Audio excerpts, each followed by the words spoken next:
Seja bem-vindo ao canal Disco, Livro e Fé, e no lado B de hoje estarei dando continuidade ao tema O Sofrimento Debaixo do Sol, da série A Balança do Sábio.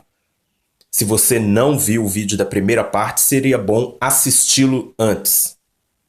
Quero lembrar que tudo que eu disser você deve examinar.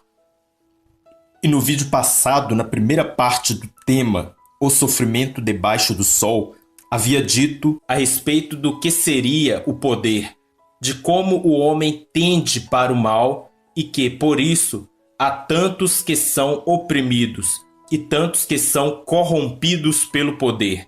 Em suma, foi isso que disse.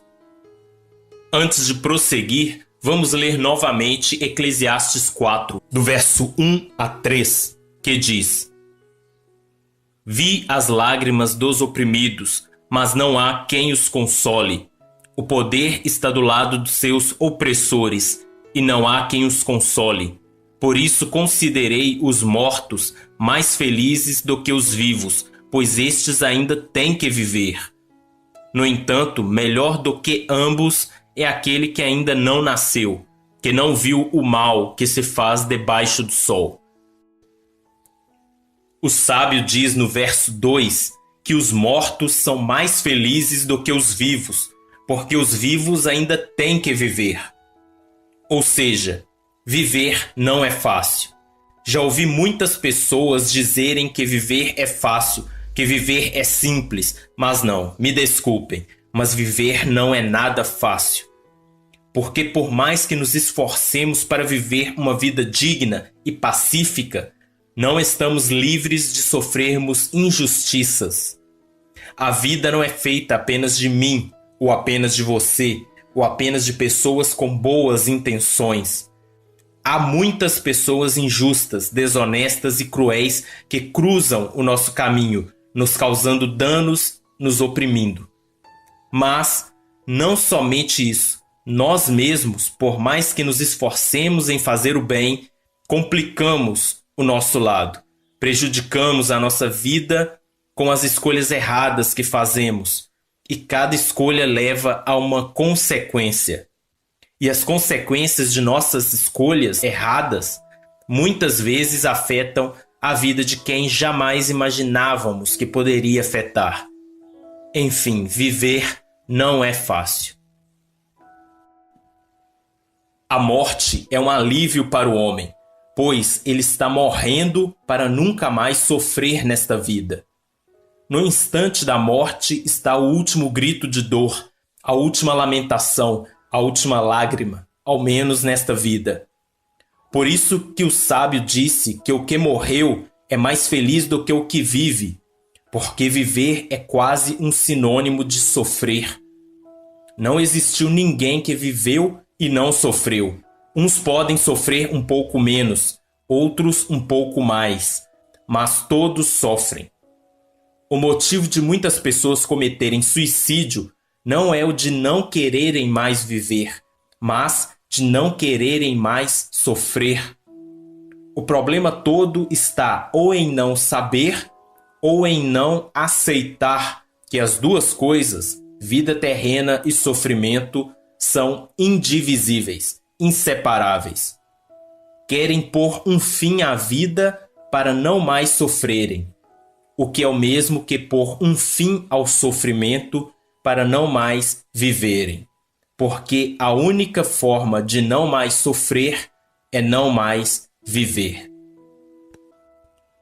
Para quem nunca tentou suicídio, considera isto um ato de covardia.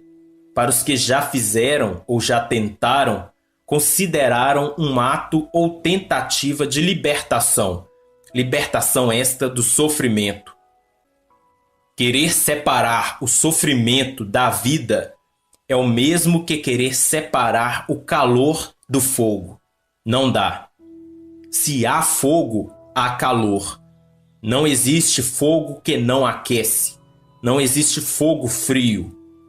De igual forma, se há vida, haverá sofrimento. Porém, se analisarmos o verso 1 de Eclesiastes 4, o sábio diz que isso é o que ele via debaixo do sol. Ou seja, numa visão horizontal, numa perspectiva genuinamente terrena. Quando fala de vida e sofrimento, está falando desta vida aqui agora. Está se referindo à efemeridade desta vida. Não está levando em conta o porvir, nem aquele que transcende este mundo. Por isso, tenhamos esperança, pois há outra vida que poderemos alcançar onde não haverá mais sofrimento, nem dor, nem lágrimas, nem injustiças. Esta vida está em Deus, e se permanecermos no caminho certo, haveremos de alcançá-la. E que caminho seria este? No Evangelho de João, capítulo 14, versículo 6, Jesus diz: Eu sou o caminho, a verdade e a vida. Ninguém vem ao Pai, a não ser por mim. E repare, o próprio Jesus, o Filho de Deus, quando viveu a vida aqui, não foi uma exceção. Ele sofreu, e provavelmente o que mais sofreu. Porém, ele não desistiu, cumpriu o seu propósito e escreveu a mais linda história. Quando paramos de olhar um pouco para o que há debaixo do sol e fixamos naquilo que está acima, podemos ter o vislumbre de uma doce eternidade e uma recompensa pela qual vale a pena lutarmos até o fim desta jornada, suportando qual for o sofrimento. Bem, por hoje é só, mas daqui a um tempo estarei dando continuidade ao tema O Sofrimento Debaixo do Sol, da série A Balança do Sábio. Que a paz esteja com você e até o próximo Lado B.